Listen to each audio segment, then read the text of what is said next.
Gracias, buenos días a todos, ¿cómo están? Les saludo a cada uno, no les saludé hoy, creo que a todos, andaba por otro lado, pero les saludo a todos, a mis hermanos también de la transmisión, y pues es un gozo estar hoy aquí y poder compartirles este mensaje que viene de parte de Dios. Y yo pensaba, meditaba que como hemos iniciado un estudio bíblico los jueves, les invitamos, es de mucha bendición y estamos comenzando a leer el libro de Génesis y es el primer libro y hemos aprendido mucho en esa clase del jueves, aprendimos mucho y ahora todo, de verdad Dios me ha bendecido porque todo lo refiero a lo primero. O sea, ¿qué hago primero? ¿Qué pienso primero? ¿Qué estamos haciendo hoy primero? ¿No? O sea, porque venimos y pues lo primero que hicimos, bueno, pues saludamos, pero lo primero que hicimos es ofrecer a Dios nuestra alabanza, porque no sé si recuerdan qué serie estamos tomando hoy. Bueno, hemos estado en estos domingos, si recuerdan, primicias. Entonces, este estudio bíblico y esto que estamos viendo acerca del principio de todas las cosas, pues se refiere a esto de las primicias y les digo, yo decía, bueno, ¿qué estamos haciendo primero? Alabando a Dios.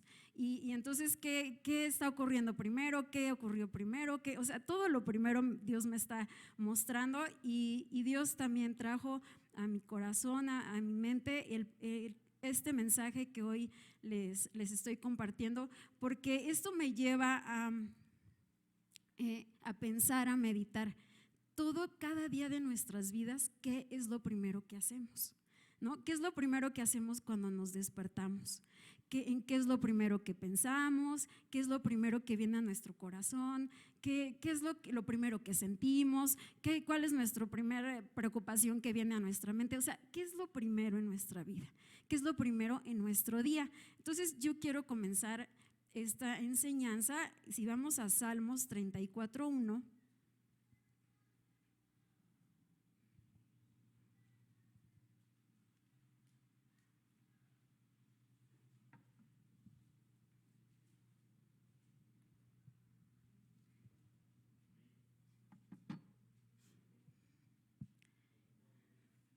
Dicen un amén cuando ya estén ahí.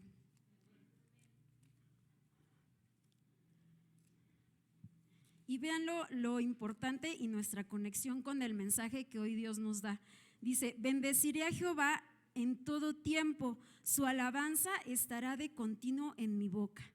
Entonces tiene que ver con cuando comenzamos, Dios nos permite comenzar un día, ¿no? Y cada día, ¿no?, que hemos vivido. Y entonces como el salmista medita y él lo que hace en su día, dice, bendeciré a Jehová en todo tiempo, su alabanza estará de continuo en mi boca.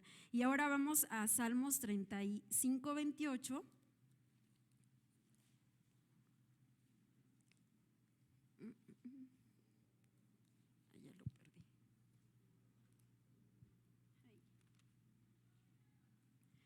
Dice, y mi lengua hablará de tu justicia y de tu alabanza todo el día. Entonces, ¿qué hay en nuestra mente cuando comenzamos el día? ¿Qué hay en nuestra boca? Y aquí su palabra nos enseña, ten siempre en tu mente lo primero, a Dios en tu boca, en tu corazón, ¿verdad? A través de nuestra alabanza, a través de nuestros pensamientos, a través de lo que hablamos. Entonces yo procuro, la verdad, digo, no todos los días, sino siempre, despierto y lo que viene a mí es darle alabanza a Dios, ¿no? Porque yo sé que eso le agrada a Dios, el que lo primero que salga de mi boca. Es más, a veces no saludo a mi esposo si es que ya se despertó y digo, no, yo te alabo, te bendigo, Dios, y ya, hola, y ya saludo a mi esposo, ¿no? Porque yo sé que eso es lo que agrada a Dios, ¿no? Y esta palabra cómo nos enseña a reconocer, a identificar qué es lo más importante y qué es lo primero y qué es lo mejor, lo mejor que le podemos dar a Dios. Y esta palabra me gustó mucho compartírselas. Y bueno, yo quiero orar, quiero también poner en sus manos mi vida y esto que hoy Dios trae para nosotros, ¿no? Para cada uno de los que estamos aquí, para los que están en la transmisión, para los que van a escuchar también esta enseñanza en días posteriores. Padre, te alabo y te bendigo. Señor, mi alabanza es para ti. Señor, mi vida es tuya, mi vida te pertenece. Señor, tú has dispuesto que hoy esté aquí, has dispuesto este tema para nuestras vidas, Señor, y hoy para tu iglesia. Yo me rindo a ti y rogándote en el nombre de Jesús que tu Espíritu Santo hable a través de mi vida, que tu Espíritu Santo se mueva con poder, Señor, que el poder de tu palabra se manifieste hoy aquí, Señor, a través de esta enseñanza. Padre, que no permitas, Señor, que esta palabra sea olvidada, no permitas, Señor, que esta palabra la recibamos solo como una religión. Señor, permite que esta palabra, Señor, sea una palabra viva cada día de nuestras vidas hasta que tú vengas. Y te doy muchas gracias por el privilegio de estar aquí en el nombre de Jesús. Amén. Bueno, pues refiriéndonos también al tema de primicias, a lo primero, pues entendemos y sabemos por su palabra que Dios es el creador de todas las cosas. Dios es el que sustenta todo, Dios es el soberano de todo, a Él le pertenece todo, y esto lo podemos leer desde el principio, ¿verdad? En Génesis, y toda la Biblia se refiere a la soberanía de Dios. Toda la Biblia, toda su palabra se refiere a que Él escribió, porque Él es el creador de todo y de Él es todo.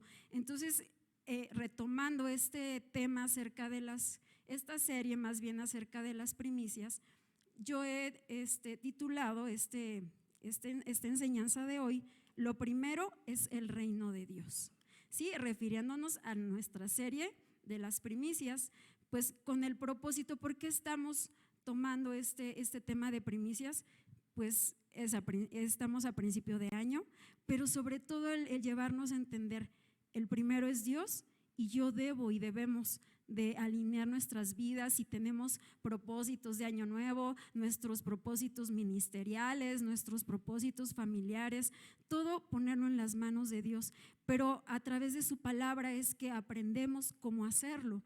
Porque pues bueno, no sabemos muchas veces pues qué le agrada a Dios, cuál es la voluntad de Dios. Entonces estas enseñanzas que estamos viendo a través de estas series, pues se trata de que la palabra de Dios, su instrucción acerca de este tema en particular de primicias, ¿qué instrucción nos está dando Dios acerca de las primicias? ¿Qué instrucción nos da Dios en su palabra para que nosotros todo lo que pongamos delante de Él y en sus manos esté alineado en su voluntad? Porque Él lo que anhela es que nosotros, nuestras vidas, nuestros planes, Él tenga todo que ver en nuestras vidas. Y por eso es que nosotros retomamos esta serie, que su palabra se vuelva una cultura en nuestras vidas, que su palabra, sus instrucciones, sus mandamientos, sus enseñanzas se vuelvan el vivir nuestro, el vivir de cada día, ¿verdad? En todas nuestras decisiones, en todo lo que planeamos, en todo lo que hacemos, ¿no? Entonces, bueno, yo les quiero primeramente comentar acerca, y retomando, si recuerdan, Maggie nos dijo que era primicia. No sé si alguien lo recuerda, pero en general lo englobó como lo primero y lo mejor, ¿no? No sé si recuerdan que nos habló de este concepto, y yo busqué un poco más el significado porque lo necesitaba para desarrollar mi tema, y dice que en hebreo quiere decir bikurim o primeros frutos, reshit, principios o comienzos, y en griego aparge, el comienzo de un sacrificio. Entonces yo, estudiando la palabra en el Antiguo Testamento, pues aprendemos que hay primicias materiales, ¿sí? Que tienen que ver con las ofrendas, con los diezmos, que tiene que ver con los como se hacía antes, o bueno, lo que representa las primicias en el Antiguo Testamento, que era ofrecer, dar a Dios los primeros y mejores frutos o alimentos, o el primer y mejor animal. Eso es lo que en la Biblia, en el Antiguo Testamento, nos enseña. O también se ofrecían personas, ¿no? Cuando Dios hablaba acerca del primogénito, cuando Dios le pidió a Abraham que ofreciera a su hijo, o sea, también se ofrecían personas.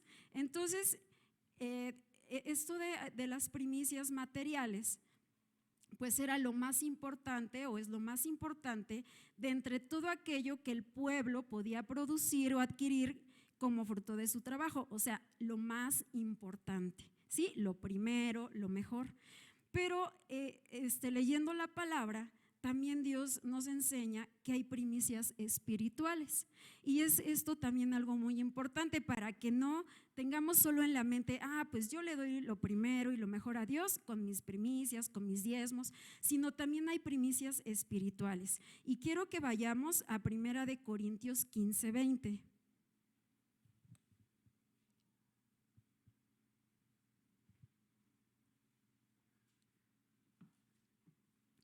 Y me dicen amén cuando estén ahí. También lo están proyectando, sí, aquí en las pantallas. Dice, mas ahora Cristo ha resucitado de los muertos, primicias de los que durmieron es hecho. ¿Qué quiere decir? Cristo es las primicias que consisten en lo que primeramente Dios entregó por amor para salvación del hombre y restaurar su relación con Él. Cristo fue hecho primicias para salvación nuestra. ¿Sí, amén? Bueno, ahora, ¿por qué Cristo fue hecho primicias? Yo me preguntaba, ¿qué sentido, qué razón tiene para qué Cristo fue hecho primicias? Aquí en este versículo nos dice, ¿no? Primicias de los que durmieron es hecho, ¿no? Ahí nos da una referencia acerca de que de los que dormiremos en Cristo, de los que duermen sin ver muerte, ¿no? Y Cristo al resucitar, pues Él no vio muerte, ¿verdad? Entonces, bueno, ¿para qué Jesús se hizo primicias? Y vamos a leer Génesis 3:6. Nos vamos a ir al principio, ¿sí? En Génesis.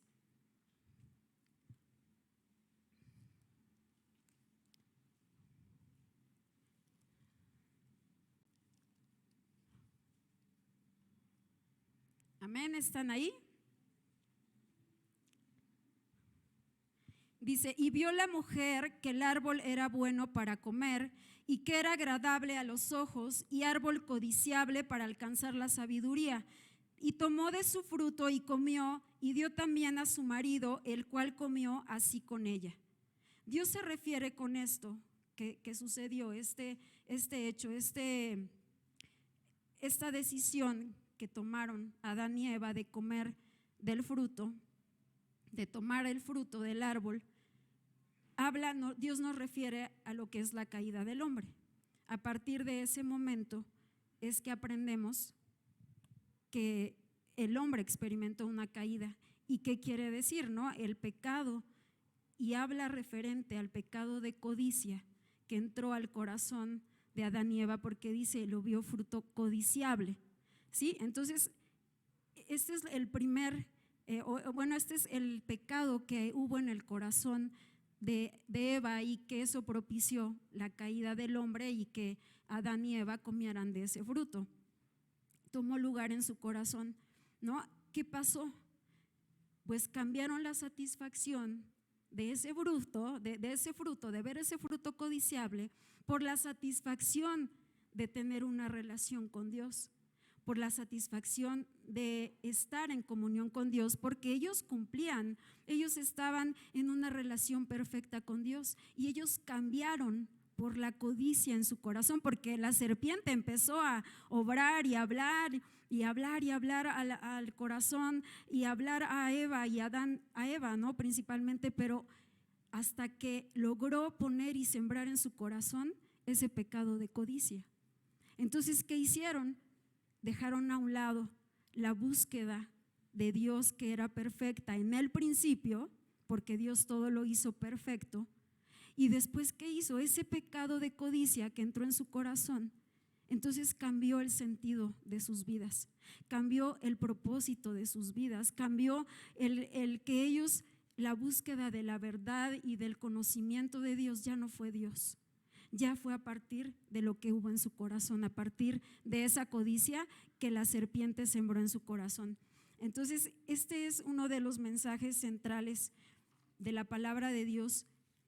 En toda su palabra, la condición del hombre a partir de que ese pecado de codicia entró en el corazón del hombre y ese pecado rompió su relación con Dios. Y a eso se refiere toda la Biblia, porque la Biblia habla de toda la condición humana sin Dios, porque por eso está escrita la Biblia, para traer una reconciliación con Dios. Entonces, ¿qué nos muestra la Biblia desde Génesis hasta Apocalipsis? Nos muestra esa condición humana, esa ruptura que hay, porque a partir de ese momento es que vino esa ruptura para la humanidad. ¿Sí? Amén. Bueno, no, pero amén, que gloria a Dios que tenemos su palabra y que Él nos va a enseñar hoy qué está pasando con esa ruptura, qué está pasando con esa condición humana a partir de ese momento, a partir del principio de cómo Adán y Eva comenzaron en esta historia de la que habla de nuestra condición hoy, ¿verdad? Entonces, bueno, esa decisión trajo una consecuencia espiritual, que fue la separación del hombre con Dios. Y esa separación, porque la paga del pecado es muerte, dice su palabra. Entonces hubo una separación, hubo una ruptura en la comunión entre el hombre y Dios.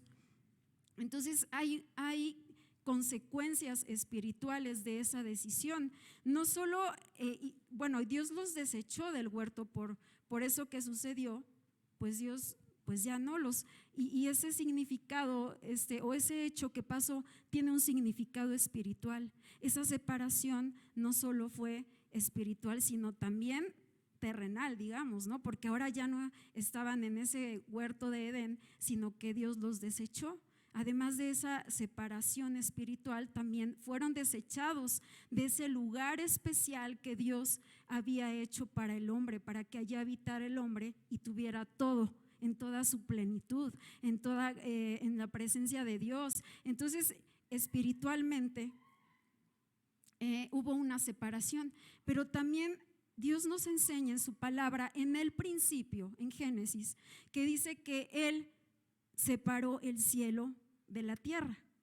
Eso es un hecho que vemos naturalmente, pero estudiando su palabra acerca de este acontecimiento, que fue la caída del hombre, Dios nos enseña y nos muestra en lo espiritual.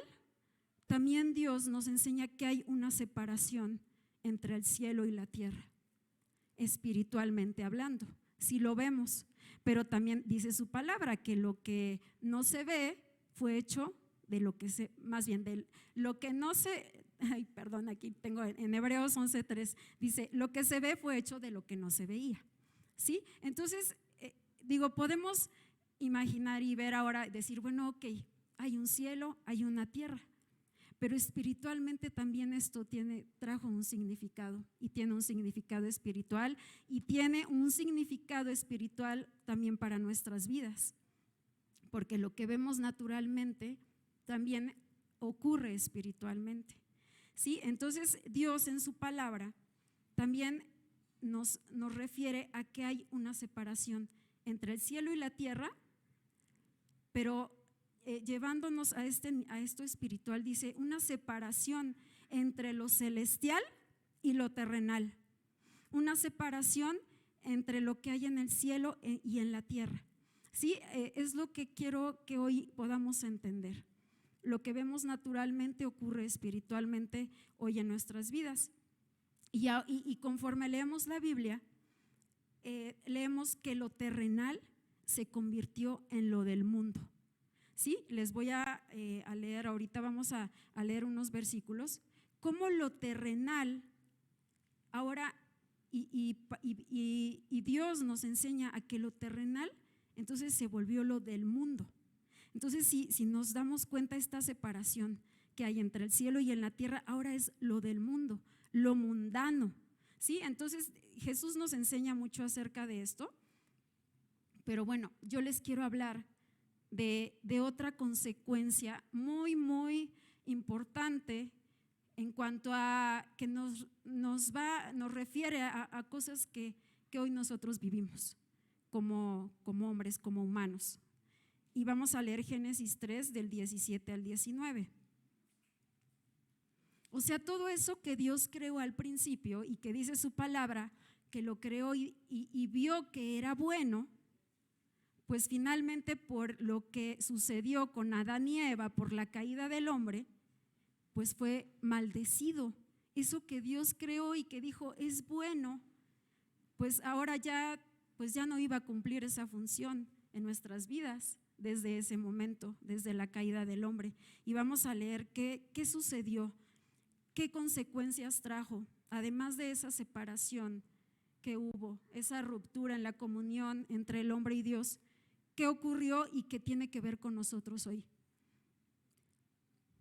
Dice, y al hombre dijo, por cuanto obedeciste a la voz de tu mujer y comiste del árbol que te mandé diciendo, no comerás de él, maldita será la tierra por tu causa, con dolor comerás de ella todos los días de tu vida, espinas y cardos te producirá y comerás plantas del campo. Con el sudor de tu rostro comerás el pan hasta que vuelvas a la tierra, porque de ella fuiste tomado, pues polvo eres y al polvo volverás.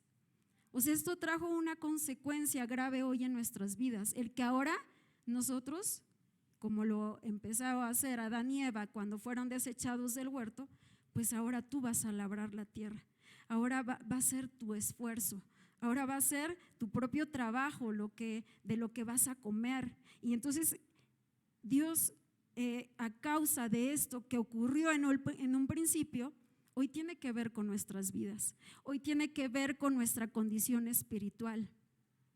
Entonces, a partir de esto que Dios nos refiere, ¿qué pasó entonces espiritualmente al ser maldecida ahora la tierra?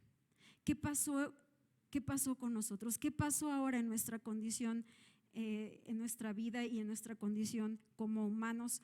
Y Dios me llevaba al libro de Eclesiastés. Y les voy a leer, si quieren no lo busquen, yo se los leo rápidamente. Nos muestra que a partir de esto que fue en el principio y que era bueno lo que Dios creó, pero pues fue maldecida la tierra. Entonces Dios me refiere, bueno, ¿qué tiene hoy que ver esto en nuestras vidas? Como les repito, y dice su palabra en Eclesiastés, todas las cosas son fatigosas, mas de lo que el hombre puede expresar nunca se sacia el ojo de ver ni el oído de oír.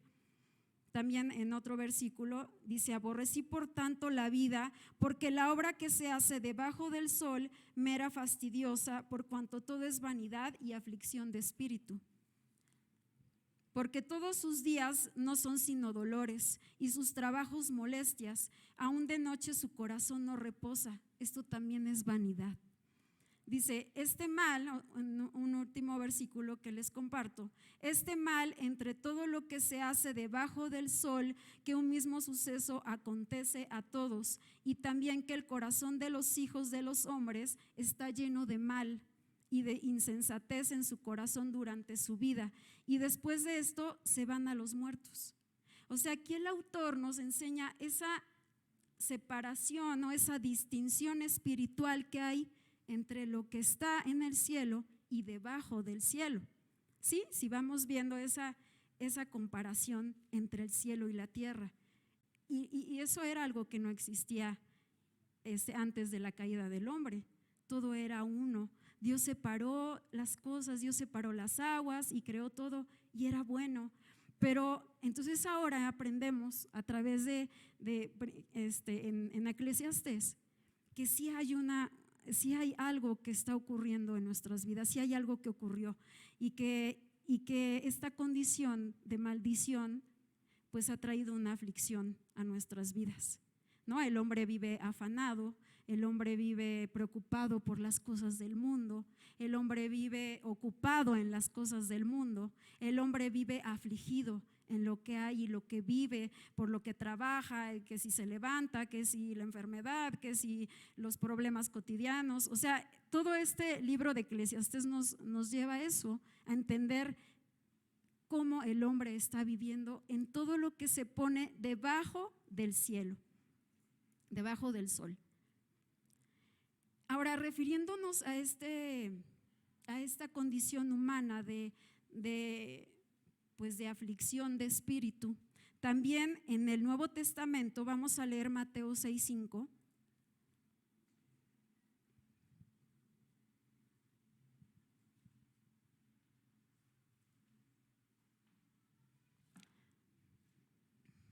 El título de este pasaje comienza diciendo el afán y la ansiedad, ¿no? Y nos refiere a Eclesiastés, que dice aflicción de espíritu, ¿no? Nos habla de aflicción, ¿no? Ansiedad es una aflicción, es una angustia, ¿no? Son sentimientos de inquietud.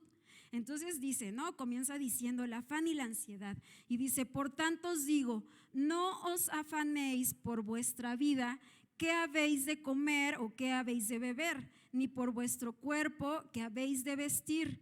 ¿No es la vida más que el alimento y el cuerpo más que el vestido? Pero ¿de dónde viene esta condición?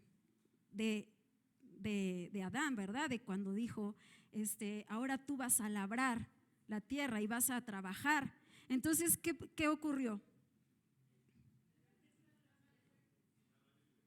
¿Mande? Mateo 6:25. A lo mejor no me escucharon bien. No gesticulé bien, perdón, 6:25. Sí, bueno, entonces les espero para que no nos perdamos en la enseñanza.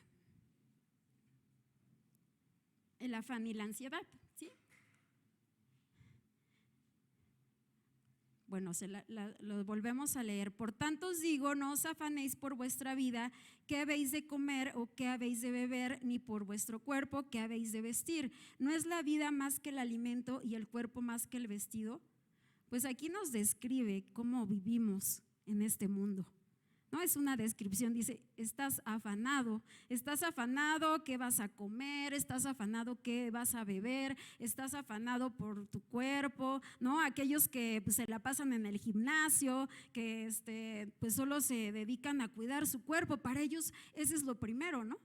Para ellos lo primero, o para muchos de nosotros, es estar pensando, y no, pues el trabajo, y no tengo trabajo, y hoy qué voy a comer, y las mamás, ¿no? ¿Y qué voy a hacer de comer hoy? ¿Y qué voy a hacer en la semana de comer? ¿No? Es algo que para mí es como de las cosas más difíciles en mi casa, porque ¿qué voy a hacer en toda la semana para comprar? Y eso, o sea, en muchos ejemplos podemos ver y entender pues cómo estamos afanados aquí con las cosas del mundo, en todo, o sea, en todo, no hay algo que se escape de decir, no, es que esto no me lleva a un afán, todo, allí que me voy a poner y si me veo bien y no que ahora ya se me ven los kilos de más y que ahora ya voy a comer esto y ahora voy a buscar el otro, o sea, es como un continuo.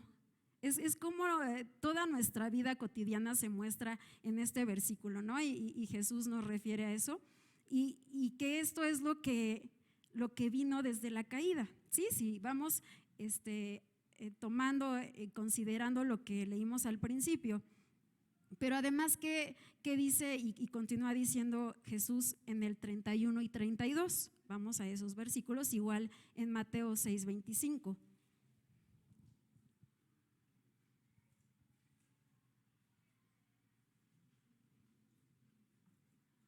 ¿Están ahí? Dice, no os afanéis pues diciendo qué comeremos o qué beberemos o qué vestiremos, porque los gentiles buscan todas estas cosas, pero vuestro Padre Celestial sabe que tenéis necesidad de todas estas cosas. Entonces Jesús les dice, pues no te afanes, no te afanes. Dile al que está a tu lado, no te afanes, no nos afanemos, porque dice, ¿quiénes son los que se afanan? Aquí nos dice Jesús quiénes son, dice los gentiles, y saben que los gentiles eran considerados no parte del pueblo de Dios, porque solo los judíos eran y representaban o eran el pueblo mismo de Dios, pero los gentiles no. Entonces hubo siempre esa distinción, esa separación entre los gentiles y entre los judíos, ¿no? Entre el pueblo de Dios y entre los que no eran del pueblo de Dios. Y yo les voy a leer en la NBI este versículo el 32 dice, cuando habla acerca de los gentiles, dice, los paganos andan tras todas estas cosas. O sea, Jesús está diciendo, son los gentiles, dice, los paganos. Pero el Padre Celestial sabe que ustedes las necesitan, y esta palabra de paganos se aplicaba a los pueblos que antiguamente no se habían convertido al cristianismo, los llamados también infieles, los llamados también politeístas y los idólatras. O sea, no era solo un gentilicio, no era solo nombrar a un grupo de personas como gentiles, sino que su vida reflejaba una vida sin Dios. ¿Sí? Amén, ¿me van siguiendo? Pero bueno, como leímos al principio en Corintios, que dice su palabra, que Jesús fue hecho las primicias. Y es que vamos entendiendo qué tiene que ver esto que Dios nos está enseñando al principio con que Jesús fue hecho las primicias, y esto lo leímos en esa palabra, que en el amor y la misericordia de Dios, al ver esta condición de aflicción, de afanes, de que era el hombre que iba a su búsqueda y lo primero ya no iba a ser Dios y ya no es Dios. Entonces, ¿qué hizo en su amor y su misericordia Dios? Sabiendo que la obra de Jesús es mucho más, ¿verdad?, que esto, pero el propósito y por qué Jesús se hizo las primicias, pues fue para reconciliar al hombre con él, para que volviera a tener ese encuentro con Dios, con su Padre, ese encuentro, ese reencuentro con la experiencia del cielo.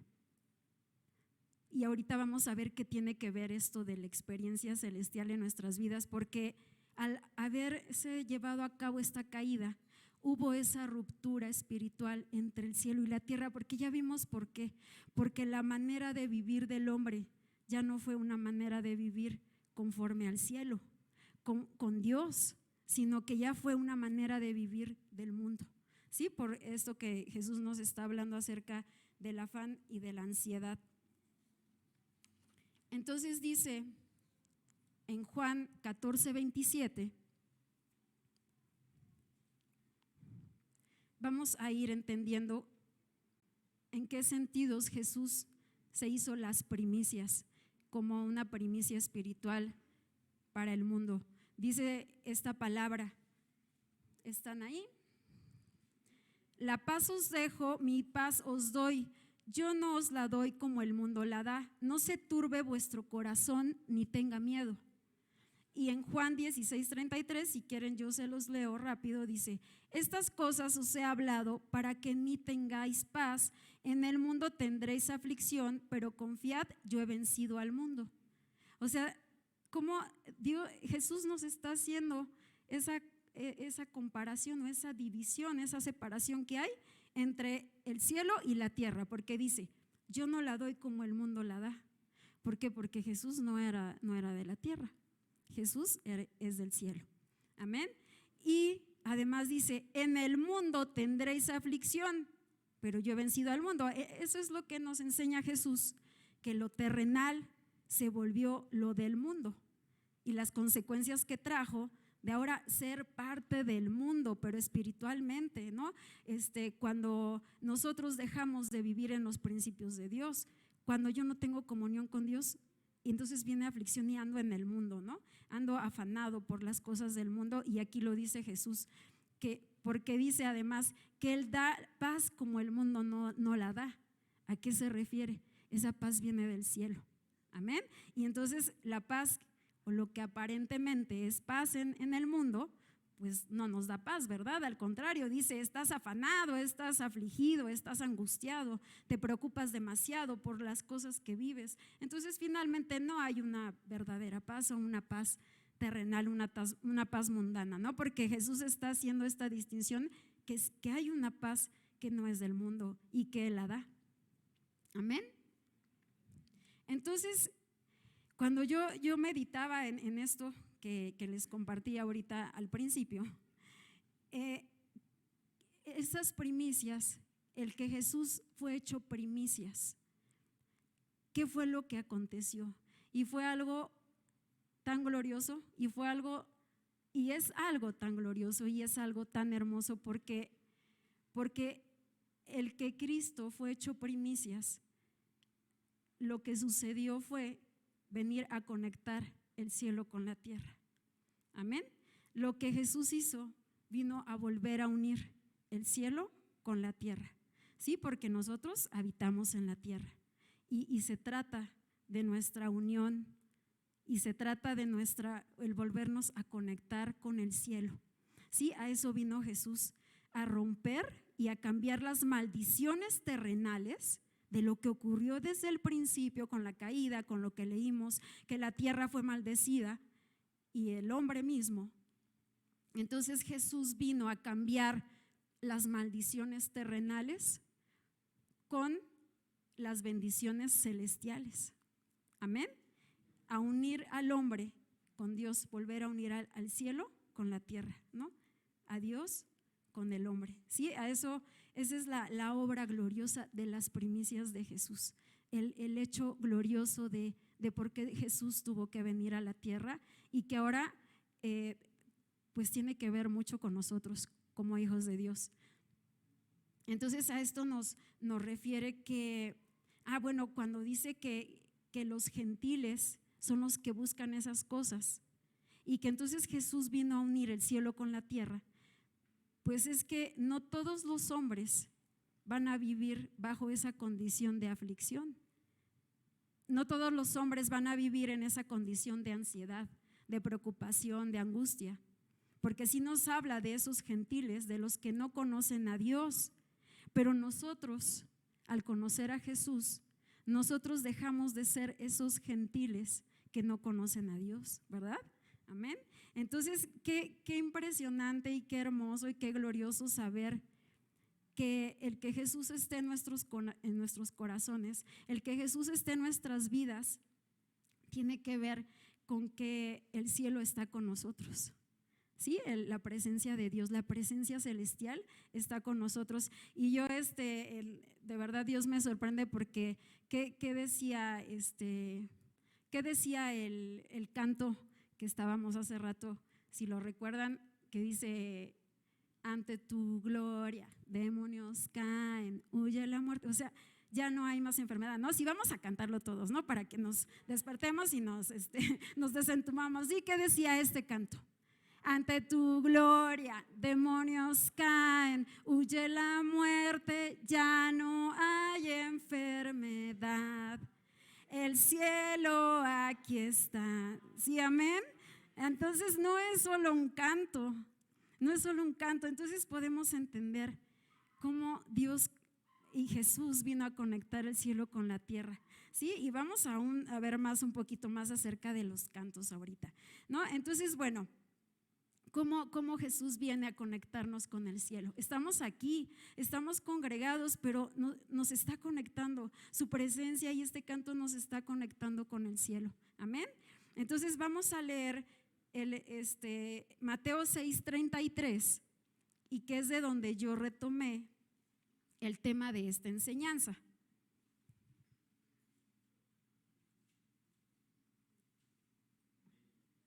Amén.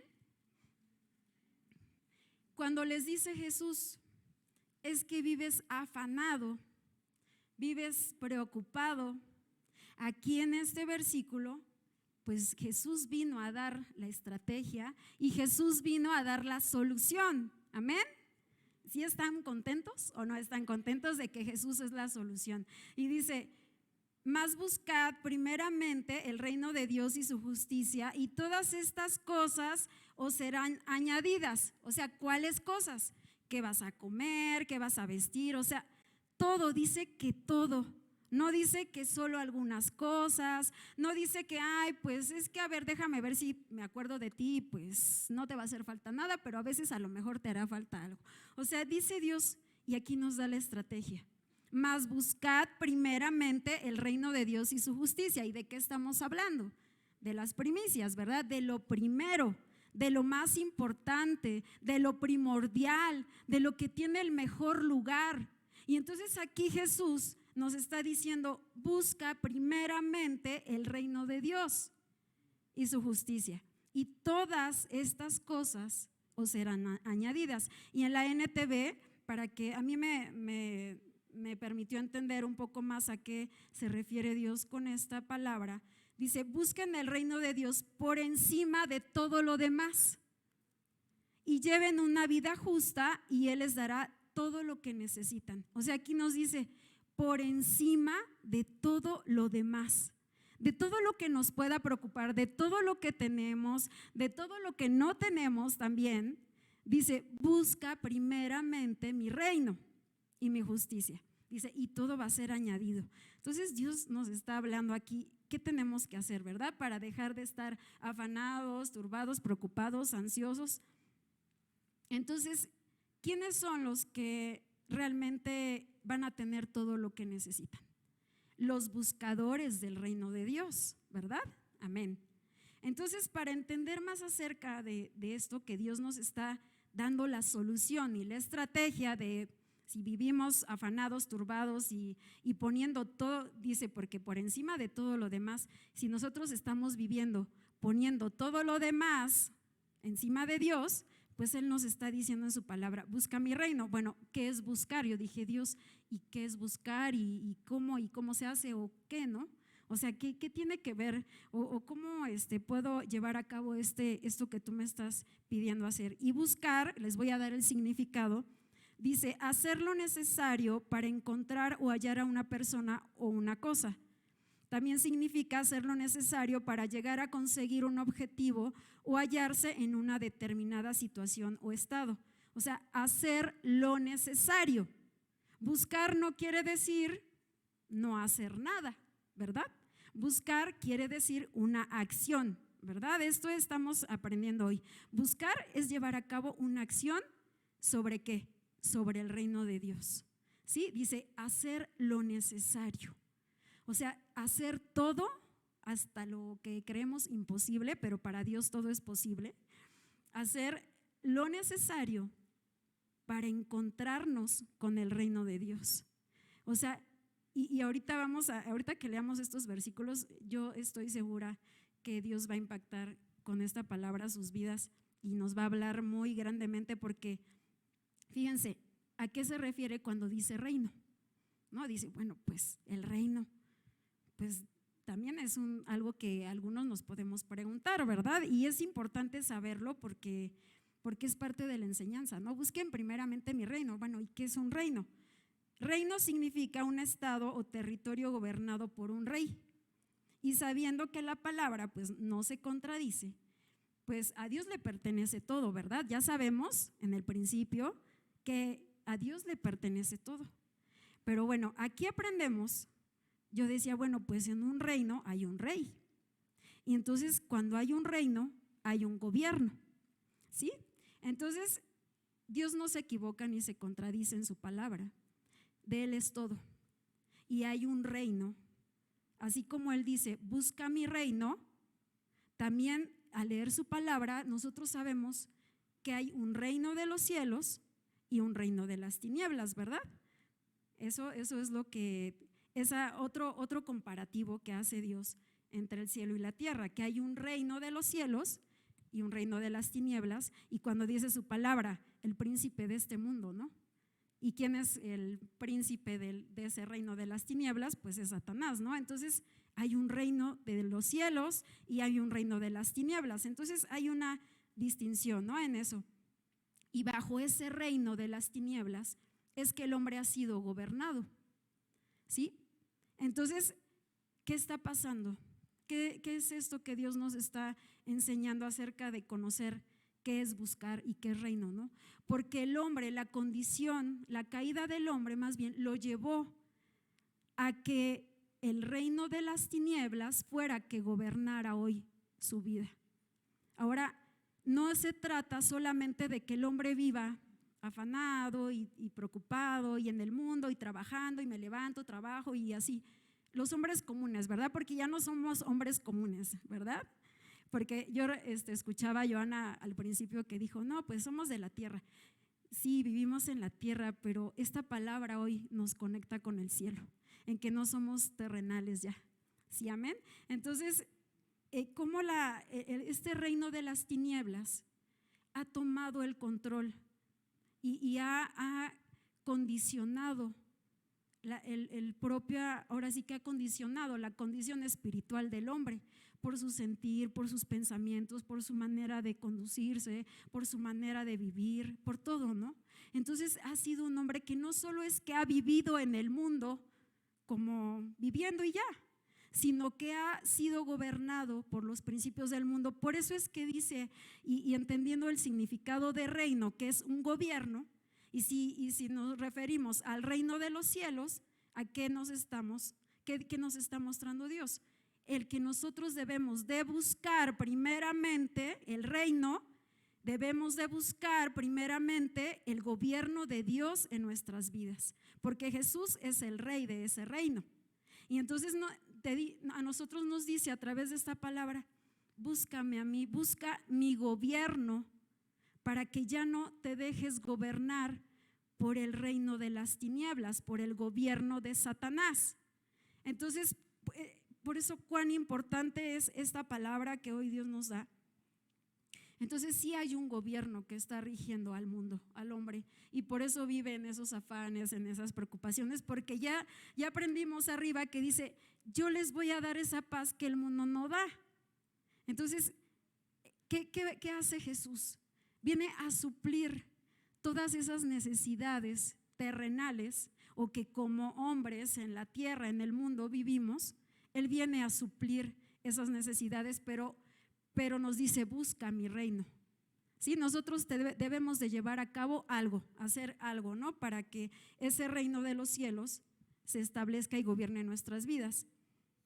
Entonces, ese reino de los cielos pues nos refiere a todo lo celestial, nos refiere a todo lo que viene del Padre, nos refiere a todos los principios de Dios, los principios celestiales, para vivirlos aquí en la tierra. Sí, a eso nos está refiriendo Dios acerca del reino de los cielos, pero siempre y cuando el hombre haga algo, ¿verdad? O sea, no se trata de una imposición de un gobierno de los cielos, de un reino celestial, sino se trata de dejar de ser esos gentiles que no están vueltos a Dios, esos gentiles que viven en el mundo. ¿Sí? Entonces, ¿de qué se trata buscar el reino? De hacer algo para que el gobierno de Dios sea el que rija nuestras vidas, pero es el gobierno del cielo y es el mejor gobierno que podemos tener. ¿Sí? Amén. ¿Están animados en saber cuál es la estrategia y la solución de Dios en nuestras vidas ante el afán y la ansiedad y todas nuestras preocupaciones? Porque todos estamos expuestos y a todos nos vienen preocupaciones y situaciones en nuestra vida, ¿verdad? Que nos quieren finalmente apartar de Dios, porque si nos damos cuenta, lo que Dios nos enseña hoy es que vives tan metido y tan clavado en tus cosas, en tus afanes, que te estás olvidando de mí. Por eso Jesús les dice: busca primero, porque el hombre ha dejado de buscar a Dios, el hombre ha dejado de buscarlo de Dios, y Dios lo sabía desde el principio. Y por eso viene Jesús a enseñarnos: vuélvete a mi reino, vuélvete a Dios. ¿Y cómo? Busca mi reino. Pero ahorita vamos a saber un poco más de la estrategia de Dios. Entonces, entender que Jesús, al ser las primicias, pues Jesús es el mismo reino de Dios. Jesús es el mismo cielo. Jesús es todo lo que viene del cielo. ¿Sí? Amén. Porque dice en Lucas 17:21, ni dirán, si quieren se los leo, dice: helo aquí o helo allí, porque aquí el reino de Dios está entre vosotros. Y cuando dice: el reino de los cielos se ha acercado, o sea, Jesús mismo, como vimos hace un ratito que les decía, Jesús vino a conectar el cielo con la tierra. Sí, Jesús vino a establecer el reino de los cielos aquí en la tierra. Entonces, ahorita que veamos un poco más de lo que Dios nos está enseñando hoy, no, creo que Dios va a impactar, porque entonces vamos a poder entender qué es lo que está pasando en nuestras vidas cuando conocemos a Jesús. ¿Qué es lo que realmente ocurrió en nuestras vidas el que Jesús ahora esté en nuestro corazón. Ahora yo me preguntaba, si ya Jesús nos está diciendo, busca mi reino. Bueno, ahora, ¿cómo logramos ser unos buscadores del reino? O sea, ¿qué tenemos que llevar a cabo? ¿Qué tenemos que hacer? ¿Qué tenemos que hacer para que el reino de los cielos, los principios del cielo, para que yo, mi vida y todo lo que hay alrededor de mí esté conectado con el cielo y tenga que ver con el cielo y yo vuelva a vivir esa experiencia del cielo, esa experiencia celestial, porque tengo a Cristo en mi corazón, porque tenemos su palabra? Entonces, ¿qué tenemos que hacer? Ahora vamos a la práctica, ¿sí? Para que ya aprendimos un poco la teoría y ahora, ¿cuál es la práctica? ¿Qué es lo que Jesús nos está enseñando ahora? Ahora yo te voy a decir qué tienes que llevar a cabo para ser un buscador de mi reino, ¿sí? Entonces, vamos a leer Juan 3:3.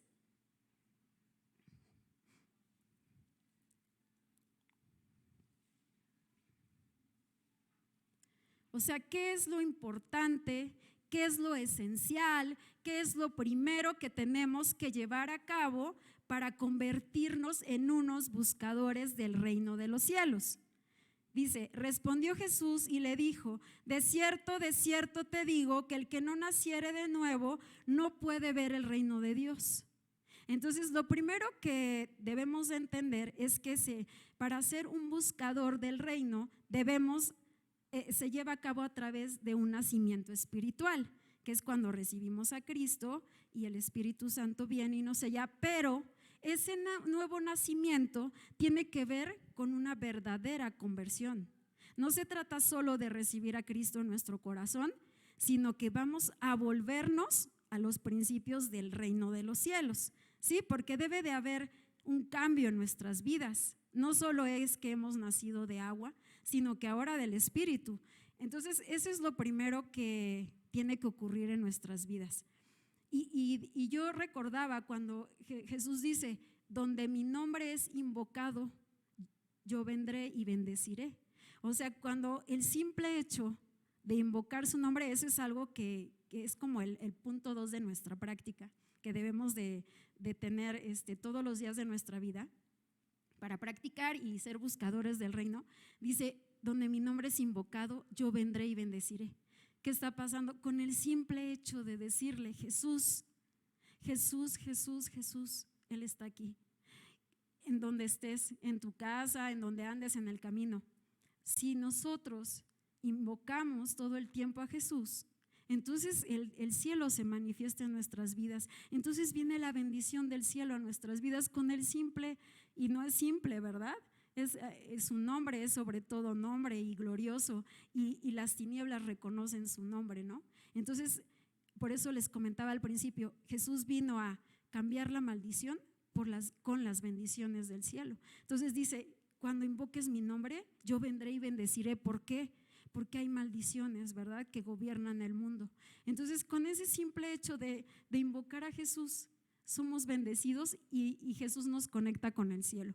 Otra tarea que debemos de llevar a cabo, la leemos en Mateo 6:10, que se habla de la oración perfecta, como todos conocemos esta oración, que dice en Mateo 6:10, venga tu reino, hágase tu voluntad como en el cielo, así también en la tierra.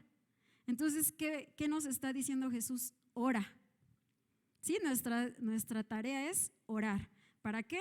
Para traer, dice, que venga tu reino. Cuando nosotros oramos, le estamos pidiendo a Dios y estamos trayendo el cielo a la tierra. Y también en Mateo 18:20 dice, porque donde están 2 o 3 congregados en mi nombre, allí estoy yo en medio de ellos. ¿Qué pasa? El cielo viene a habitar en medio de nosotros. El cielo viene a manifestarse en medio de nosotros. Otra tarea que debemos de llevar a cabo es renovar nuestra mente, viviendo obviamente a través de su palabra. En Romanos 12:2, que yo les voy a leer este versículo en la NTV, dice, no imiten las conductas ni las costumbres de este mundo. ¿Sí? Entonces está hablando de que hay conductas y costumbres del mundo que no son celestiales.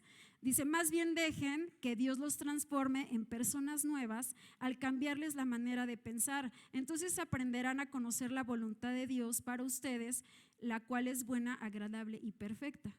Entonces debemos de dejarnos por Dios ser renovados en nuestra mente a través de su palabra. ¿Y cómo sucede esto? Pues nosotros leemos su palabra y la llevamos a cabo. Eso va a traer una renovación en nuestra mente y esa es una tarea que todo el tiempo, todos los días debemos de llevar a cabo. Otro consejo, otra instrucción que Dios nos pide, dice como una quinta tarea que debemos de llevar a cabo o debemos de tener, debemos de estar entendidos, es no amar al mundo. Y vamos a primera de Juan 2, 15, 17.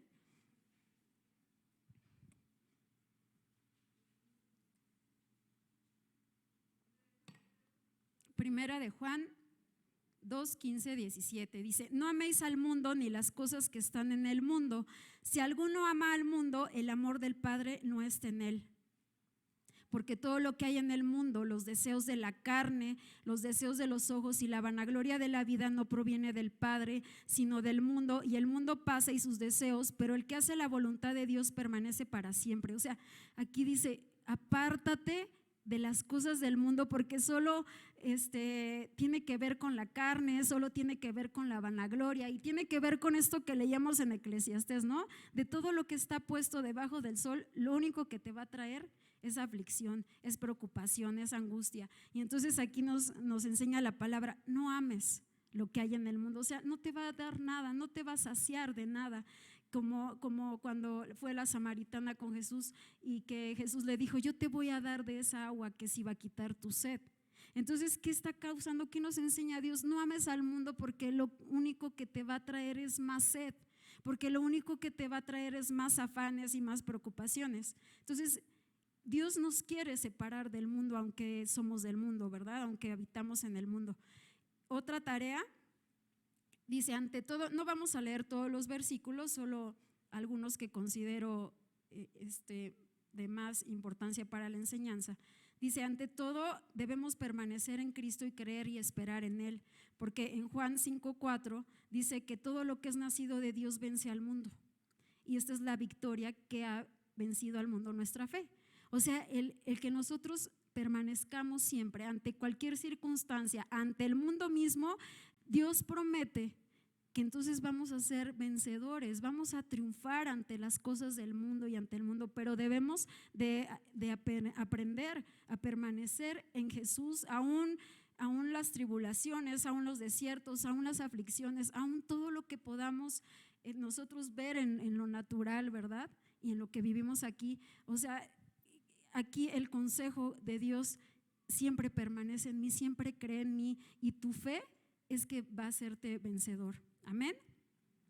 También dice su palabra, haz tesoros en el cielo. Yo creo que muchos hemos leído este versículo, que no hagamos tesoros en la tierra, ¿no? Entonces nuestra mirada siempre tiene que ser el que todo lo que hagamos debe de estar en Dios. Todo lo que hagamos nos tiene que llevar a Dios. Entonces no hagamos tesoros en el cielo. Y otra tarea, y que nos va a hacer buscadores del reino, es alabar a Dios. Y yo pues con el canto, ¿no? También que cantamos hace rato, que decía que no hay cielo cerrado, ¿no? Tu reino se mueve aquí, ¿no? Entonces también cuando cantamos y alabamos a Dios, porque también en Salmos 22:3 dice, porque tú eres santo, tú que habitas entre las alabanzas de Israel. O sea, no es solo que cantamos a Dios y no solo aquí, ¿no? Sino en donde estemos, alabar, cantar a Dios, estamos trayendo el cielo a la tierra y estamos buscando, estamos haciendo algo para conectar nuestra vida, para conectar nuestro espíritu, nuestra mente, todo lo que somos al cielo. Entonces, alabar a Dios también nos vuelve unos buscadores del reino. Otra tarea que debemos de hacer es predicar el evangelio, porque dice Jesús en Mateo 12:28, pero si yo por el Espíritu de Dios echo fuera a los demonios, ciertamente ha llegado a vosotros el reino de Dios. Entonces, ¿qué nos está diciendo Jesús? Haz las obras y predica el evangelio, haz las mismas obras que yo, porque al llevar a cabo eso, oras porque haya sanidad, predicas el evangelio, entonces te estás volviendo un buscador del reino. Y entonces, ¿qué vamos a recordar que dice? Y todas las cosas serán añadidas, ¿sí? Cuando nosotros llevamos a cabo esto que Dios nos está pidiendo, pues nada nos va a hacer falta, ¿verdad? O podemos padecer ciertas circunstancias, pero siempre en Jesús va a haber paz, siempre en Jesús va a haber esa confianza de que nada nos va a hacer falta, porque estamos llevando a cabo esta práctica, ¿verdad? Y así hay unas parábolas en la Biblia que se refiere a, y seguro las han leído también, que dice, el reino de los cielos es semejante a… Y esto también nos da muchas enseñanzas que no lo vamos a puntualizar mucho, pero bueno, les voy a resumir estas parábolas, lo que nos está enseñando que dice Jesús: hazlo. Haz esto que te digo y vas a ser un buscador del reino. Haz esto que te digo y nada te va a hacer falta. Haz esto que te digo y tú vas a estar siempre conectado con el cielo. Tú siempre vas a estar conectado con mi presencia. Tú siempre vas a estar en comunión conmigo. Y habla en la parábola del trigo y la cizaña, ¿no? Que habla de cuidarnos de que la maldad no entre en nuestro corazón. En el pasaje que dice de los 2 deudores, que dice perdona las ofensas.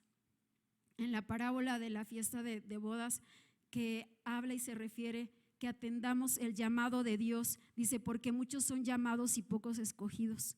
Cuando nosotros hemos recibido a Cristo pero no estamos dispuestos a Él, pues no estamos siendo unos buscadores del reino, y entonces por eso vivimos en la condición que vivimos, porque no estamos conectados a Cristo, porque Dios nos ha llamado pero no estamos dispuestos a estar ahí, y a eso se refiere esta parábola. También la parábola de las 10 vírgenes, que nos habla de permanecer todo el tiempo en comunión con Dios, llenos del Espíritu Santo. Eso también es nuestra tarea como buscadores del reino. También la parábola de los talentos, que se refiere a que todo lo que Dios nos ha dado en talentos, en capacidades, todo lo tenemos que llevarlo. Cuando dice su palabra que mis miembros, dice Pablo, mis miembros sirvan a la justicia. Sí, todo lo que somos, todo lo que Dios nos ha dado en capacidades, en talentos, todo debemos de usarlo para bien, para la justicia de Dios, para llevar a cabo su justicia, porque pues Él nos va a pedir cuentas, ¿no? La parábola de los 2 hijos, que habla de vivir en arrepentimiento y no llevar una vida de religión con Dios, porque habla de un comparativo también entre los que viven solo una religión y los que han decidido vivir en arrepentimiento y seguir una vida en Cristo bajo el gobierno de Dios, ¿no? Habla en específico de esto. Cuando somos gobernados por Dios, nosotros nos distinguimos y nos volvemos seres celestiales con Dios, conectados en el propósito celestial de Dios. También el pasaje de los obreros de la viña, que dice que hagamos morir la envidia, y que muchas veces creemos que merecemos todo, ¿no? O que merecemos algo. Entonces esta enseñanza que nos da Jesús, o sea, haz morir la envidia, porque eso nos estorba. La envidia nos estorba, como vimos al principio, ¿no? La codicia, la envidia, ¿no? Y aquí habla de la envidia, nos estorba para realmente alcanzar, ver las promesas de Dios en nuestra vida. Y finalmente el tesoro escondido y la perla de gran precio, que son unas enseñanzas hermosas de que Dios nos enseña, ¿no?, a ver y amar a Jesús como todo lo que necesitamos, ¿no? Considerar cuán valioso es el reino de los cielos, cuán valioso es Jesús en nuestras vidas, ¿no? De esto nos habla, y con ese entendimiento tenemos que vivir que Jesús vino a salvarnos, pero no solo es tener una esperanza de una vida eterna, vino a salvarnos de una condición de muerte y de separación. Le voy a invitar a los hermanos de alabanza, si pasan por favor. Entonces, ¿qué nos lleva a toda esta palabra de Dios que hoy hemos recibido? El buscar el reino nos da propósitos terrenales y eternos, ¿sí? No solo porque ¿qué va a hacer? Va a cambiar nuestra manera de vivir. No, nuestra manera de vivir va a ser renovada cuando nosotros llevamos a cabo estos principios del reino, estos principios de Dios, cuando dejamos que la palabra de Dios gobierne nuestras vidas. El buscar el reino es dejar de vivir solo en una esperanza de decir, ay, un día voy a tener vida eterna, ¿sí? Es más allá. Es más allá, ser buscadores del reino no es solo la garantía de una vida eterna. El ser un buscador del reino es que siempre voy a estar conectado con el cielo. Esa es la esperanza, esa es la condición a la que Dios quiere llevarnos con esta enseñanza. Buscar el reino no nos hace ver, porque como leímos anteriormente en la historia de Nicodemo, y dice, no puedes ver el reino de Dios. No le dice, no verás en un futuro, en algún momento. Le dice, no puedes ver. Esto es en presente. Jesús vino para que nosotros conozcamos y veamos el reino de los cielos aquí en la tierra. Entonces, buscar el reino es experimentar el cielo aquí en la tierra. No es que vamos a llegar un día a la presencia de Dios y ahí es cuando todo va a acabar. No es ahí donde la aflicción va a acabar, no es ahí donde las preocupaciones van a acabar. Él nos dice aquí, sé un buscador de mi reino, y esa condición de aflicción, esas preocupaciones, todo eso que te afana, eso ya no va a estar en tu vida. Eso ya no va a tener el primer lugar en tu vida, en tu corazón. Buscar el reino nos va a llevar a buscar nos va a llevar a una búsqueda correcta con Dios y a encontrarnos verdaderamente con Él, ¿sí? Porque estamos viviendo en el mundo y todos esos afanes, esas preocupaciones quitan nuestra mirada de Dios, nos hace buscar incorrectamente como lo hacían los gentiles. Y entonces Jesús nos dice y nos enseña con esta palabra: busca de la manera correcta a Dios. ¿Cómo? Buscando el reino de Dios. ¿Cómo? Haciendo todo lo que yo te estoy pidiendo que hagas. Entonces, un buscador del reino, entendiendo todo esto que Dios hoy nos enseña, yo puedo entender y espero en Dios que tú grabes esta enseñanza en tu corazón, porque un buscador del reino es aquel que encuentra su placer y su deleite en Dios. Porque como yo les decía, no es solo de decirle Dios, gobiérname, o Dios quiere establecer su gobierno, es que con nuestro corazón y con toda nuestra disposición le digamos sí a Dios en todo lo que Él nos pide hacer. Y se vuelve un placer y un deleite cuando nos volvemos de todo nuestro corazón a Dios. Y un buscador del reino también vive guiado por el Espíritu Santo, porque el Espíritu Santo nos va a conectar con su palabra y la palabra nos conecta con su presencia. Y entonces cuando le decimos que sí a Jesús, y si decido buscar tu reino, es buscarte a ti, entonces somos guiados por su Espíritu Santo, porque un buscador del reino se vuelve un buscador de la justicia de Dios. Porque entonces, ¿qué pasa? Vamos a morir a nosotros mismos. Y eso es lo que nos pide Jesús: toma tu cruz, muere a ti mismo. Y cuando somos buscadores del reino, entonces practicamos la justicia de Dios y por supuesto los anhelos de Dios. Cuando somos buscadores del reino, supliremos toda necesidad. Como vimos, sin Jesús hay afanes, sin Jesús hay angustia, sin Jesús hay preocupaciones. De aquellos gentiles que no buscan correctamente hay afán y hay preocupación. Entonces podemos vivir en la paz que no da el mundo. Entonces podemos vivir confiando que Dios es el que va a suplir y a cumplir sus promesas, que nada nos va a faltar y que todas esas cosas van a ser añadidas. El que busca el reino le cree a Dios, porque todo lo que está escrito y lo que Él está pidiendo hacer lo hace. ¿Y por qué? Porque le cree. Porque le cree que hay una mejor manera de vivir aquí en la tierra. Porque le cree que todo lo que Él ha prometido Él lo va a cumplir cuando estamos allí dispuestos a Él. Un buscador de Dios es el que permanece fiel y firme a Cristo. nada lo mueve, nada lo conmueve más que su palabra, más que su presencia, más que seguirlo a Él, más que escucharlo, más que hacer su voluntad. Un buscador del reino es el que busca y hace la voluntad de Dios en todo. Sí, somos gobernados por Él, por su palabra, pero por amor, no por imposición. Un buscador del reino conoce y sigue a Dios y vive en comunión con Él. Y quiero que leamos este versículo, Génesis 3:8.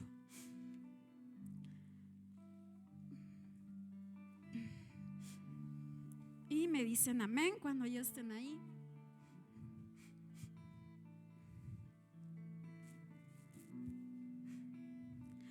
Dice: y oyeron la voz de Jehová Dios que se paseaba en el huerto al aire del día. Y el hombre y su mujer se escondieron de la presencia de Jehová entre los árboles del huerto. Y leemos 21 al 24 también.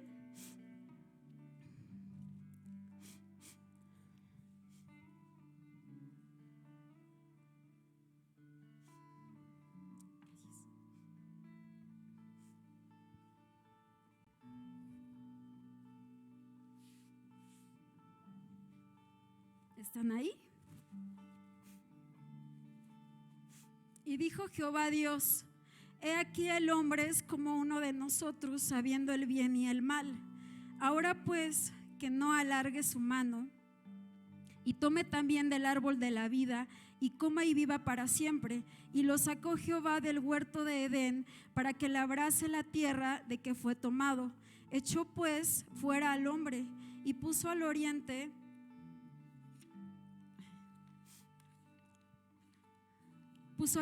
del huerto de Edén querubines y una espada encendida que se revolvía por todos lados para guardar el camino del árbol de la vida.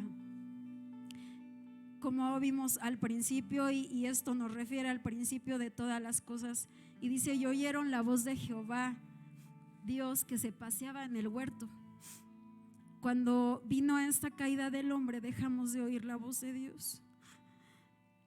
Cuando vino esta caída, Dios mismo y Jesús mismo dejó de pasearse en nuestras vidas, porque hubo una separación, porque Él no puede tener comunión con el pecado. Cuando esto ocurrió, ¿no? Y dice su palabra que lo sacó del huerto de Edén, lo sacó de lo mejor, lo tuvo el hombre mismo, ¿verdad? El hombre mismo tomó esa decisión de salirse de ese huerto, de lo mejor que había hecho Dios.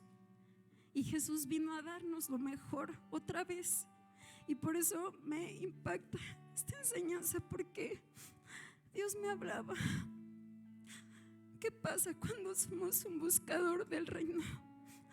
Dios nos vuelve al origen, Dios nos vuelve a ese Edén, Dios nos vuelve al mejor lugar, que es su presencia, que es el cielo mismo aquí en la tierra. Y esto es lo que me impacta de Él, de su palabra. Y quiero que, si tú reconoces que tú has dejado ese lugar especial con Dios, que te pongas de pie. Si tú reconoces que has estado viviendo afanado, si tú reconoces que has puesto a Dios en segundo lugar, si has puesto su reino debajo de tus prioridades, si has puesto a Dios debajo de tus necesidades, que te pongas de pie, que rindas hoy tu corazón a Dios. Si tú crees que no conoces verdaderamente a Dios, si tú reconoces que no tienes un verdadero encuentro con Él, con su palabra, con su presencia, que hoy pongas tu vida delante de Él, tu corazón. Si hoy reconoces que no has llevado a cabo lo que Él te ha pedido hacer, si hoy reconoces que no escuchas la voz de Dios, hoy vuelve tu corazón a Él, hoy inclina tu vida a Él, rinde tu vida a Él para ser un buscador del reino. Hoy rinde tu corazón, rinde tus necesidades. Hoy abre tu corazón a Dios. Y si has vivido esa condición de afán, de angustia, hoy ponla delante de Dios y dile que aquí está lo que te preocupa, que aquí está lo que no es, lo que no quieres que tome lugar en tu vida, que aquí está tu vida, que aquí está todo aquello que te ha apartado de Él, todo aquello que te ha distraído de Él, todo aquello que te ha impedido oír su voz, que hoy vamos a poner delante de Él nuestras vidas y todo aquello que nos ha separado de Dios, de su presencia. Padre, hoy estamos aquí, Señor. Gracias por esta palabra. Gracias porque tú decidiste volvernos a ti, al origen, al lugar de donde pertenecemos, que es a ti, al cielo, aquí en la tierra. Gracias, Jesús, por lo que tú hiciste. Gracias porque te sacrificaste. Y perdónanos porque no nos hemos sacrificado por ti. Perdónanos porque hemos puesto nuestra mirada en la tierra, en las cosas terrenales, en las cosas del mundo. Perdónanos porque nuestro corazón se ha inclinado a los deseos mundanos, a los deseos de la carne. Hoy, Señor, que esta palabra, Señor, nos vuelva a ti cada día en nuestras vidas. Vuélvenos a ti, Jesús. Vuélvenos a ser buscadores de tu reino, a ser buscadores de lo que tú amas, a ser buscadores de lo que tú anhelas. Vuélvenos a ser, Señor, ese instrumento de tu deleite. Y vuélvenos a encontrarte a ti como nuestro deleite, como nuestra plenitud aquí en la tierra. Hoy te entregamos, Señor, nuestras vidas. Hoy confiamos que tú has dicho que nada nos faltará cuando buscamos tu reino, cuando buscamos de ti, cuando anhelamos estar contigo. Señor, hoy queremos decirte que aquí están nuestras cargas, que aquí está lo que nos ha separado de ti, que aquí está lo que hemos puesto primero antes que a ti. Y queremos decirte que tú tomes el primer lugar en nuestro corazón, que tú tomes el primer lugar en nuestras vidas. Ayúdanos, Espíritu Santo. Ayúdanos a llevar a cabo todo lo que tú nos dices hoy en tu palabra, porque queremos volvernos a ti, porque queremos volver a escuchar tu voz, queremos volver a sentir tu presencia paseando en nuestras vidas. Atráenos a ti, Señor. Atrae nuestro corazón, inclina nuestro corazón a hacer tu justicia. Enséñanos, Espíritu Santo, danos esa hambre y sed de justicia para ser unos buscadores de tu reino y volver a encontrarnos contigo, Señor. Ayúdanos en el nombre de Jesús. Hoy estamos aquí, Señor, los que se han puesto de pie y en su corazón, Padre, que con todo su corazón quieren volverse a ti, Señor. Hoy queremos decirte que nos volvemos a ti. Vuélvenos al origen, vuélvenos a donde pertenecemos, de donde tuvimos que salir. Vuélvenos a tu presencia, a tener lo mejor, a tenerte a ti. Líbranos, líbranos del mundo, líbranos de lo que nos afana, líbranos, Señor, y que hoy tu fuego, el fuego de tu palabra, encienda cada corazón para ser buscadores y encontrarnos, Señor, aquí en la tierra con tu cielo, con tu presencia. Gracias, Jesús. Gracias, Jesús, porque tú eres nuestro cielo. Gracias, Jesús, porque tú nos has conectado con el cielo. Gracias, Jesús, porque pagaste el precio más alto para volvernos al origen. Gracias, Jesús.